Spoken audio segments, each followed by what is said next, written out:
2025 में धान की दो ऐसी वैरायटी आ गई हैं जो मार्केट पर राज करने वाली हैं। तो अगर आप लोग 2025 में धान की खेती करने जा रहे हैं तो इन दो वैरायटियों को अगर आप लोग लगाते हैं तो आप लोगों को बहुत ही बेहतरीन क्वालिटी के चावल प्राप्त होंगे, जो कि अगर आप लोग बाजार में बेचना चाहेंगे तो बहुत ही उम्दा रेट मिलेगा। इसके साथ साथ यह जो दोनों वैरायटियां हैं यह सूखा प्रभावित जो क्षेत्र है वहां पर भी लगाई जा सकती हैं। इसके साथ साथ अगर आपके खेत में नमकपन है, मतलब आपकी मिट्टी क्षारीय है या पानी में खारापन है, तब की परिस्थिति में भी आप लोग इस धान की खेती कर सकते हैं और यह दोनों वैरायटियां भारत के ज़्यादातर क्षेत्रों में लगाई जा सकती हैं। तो यह दो वैरायटियां कौन सी हैं, इनकी क्या विशेषताएं हैं, यह हम आप लोगों को बताएंगे इस वीडियो में। इस वीडियो के अंत तक बने रहिए ताकि आप लोगों को एक बेहतरीन जानकारी प्राप्त हो सके। जिस पहली वैरायटी के बारे में हम बात करने जा रहे हैं ये है DRR धान 100, जिसे कमला के नाम से भी जाना जाता है। और इसकी जो पेरेंट वैरायटी है यह है साभा महसूरी,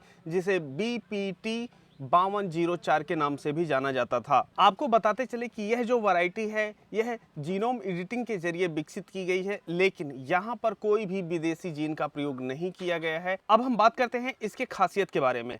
यह जो वैरायटी है यह 19% ज़्यादा उत्पादन देती है अपने पेरेंट वैरायटी की अपेक्षा। जो इसकी पेरेंट वैरायटी है ये है साभा महसूरी। यह वैरायटी अर्ली मैच्योरिटी वाली है। यह 20 दिन कम समय लेती है अपनी पेरेंट वैरायटी की अपेक्षा। यह 130 दिन में तैयार हो जाती है। यह किस्म सूखा प्रतिरोधी भी है, जिसकी वजह से जिन क्षेत्रों में कम बारिश होती है या सिंचाई की पर्याप्त सुविधा नहीं है वहां पर भी किसान इस वैरायटी को लगा करके एक बेहतर उत्पादन प्राप्त कर सकते हैं। और इस वैरायटी की सबसे अच्छी बात यह है कि यह वैरायटी मीथेन गैस का कम उत्पादन करती है, जिसकी वजह से जो पर्यावरण में ग्रीन हाउस गैस उत्पादित होती है इसकी मात्रा में काफ़ी ज़्यादा कमी आ जाती है और पर्यावरण ज़्यादा सुरक्षित रहता है। धान के किसानों की एक समस्या ये भी होती है कि जो धान के पौधे होते हैं यह गिर जाते हैं, लेकिन यह जो वैरायटी है यह गिरती नहीं है, जिसकी वजह से आप लोग निश्चिंत रह सकते हैं। और इस वैरायटी की सबसे बड़ी जो खासियत है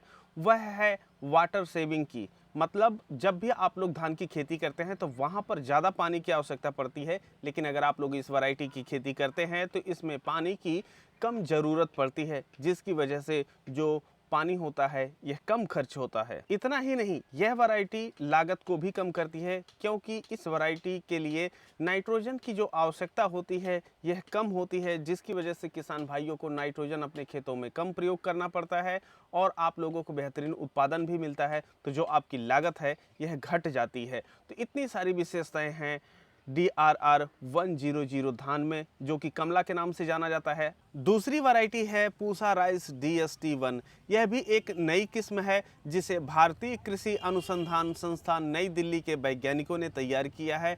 यह वैरायटी भी जीन संपादन के द्वारा विकसित की गई है, लेकिन सबसे खास बात यह है कि इसमें किसी बाहरी जीन का प्रयोग नहीं किया गया है, बल्कि जो पौधे की प्राकृतिक विशेषताएं होती हैं उन्हीं को ही बेहतर बनाया गया है। अब हम बात करते हैं इसकी विशेषताओं के बारे में। यह वैरायटी कम पानी में भी की जा सकती है। इसकी जो पत्तियां होती हैं इसमें रोम छिद्र कम होते हैं, जिसकी वजह से इसे पानी की काफ़ी कम ज़रूरत होती है। अब इसकी दूसरी विशेषता है बेहतर वृद्धि। यह जो वैरायटी है इसमें कल्ले बहुत ज़्यादा निकलते हैं, पौधे लंबे होते हैं और दानों की जो संख्या होती है यह ज़्यादा होती है, जिसकी वजह से उत्पादन भी ज़्यादा होता है। अगर हम बात करें इसके उत्पादन की तो यह सामान्य परिस्थिति में पारंपरिक वैरायटी की अपेक्षा आपको बहुत ज़्यादा उत्पादन देता है। और हम अगले इसकी विशेषता के बारे में आप लोगों को बता देना चाहते हैं कि अगर आपके यहाँ सूखा पड़ता है या पानी खारा होता है तो दोनों भी परिस्थितियों में यह वैरायटी काफ़ी बेहतर परफॉर्मेंस देती है, जिसकी वजह से इन वैरायटियों को किसान भाइयों को लगाना चाहिए। यह वैरायटियाँ जीन संपादन तकनीकी के माध्यम से विकसित की गई हैं, जो कि बेहतरीन क्वालिटी और उत्पादन देती हैं, जिससे किसान अपने प्रॉफिट को बढ़ा सकते हैं। तो यह थी दो ऐसी वैरायटी जो 2025 में लॉन्च हुई हैं किसानों के लिए। अगर आप लोग जानना चाहते हैं कि इसे कैसे खरीद सकते हैं तो कमेंट सेक्शन में हमें बताएं, हम उसके ऊपर भी वीडियो लेकर के आएंगे, जिससे आप लोग बहुत ही आसानी से इस वैरायटी को पा करके अपने खेतों में अब की साल लगा सकते हैं।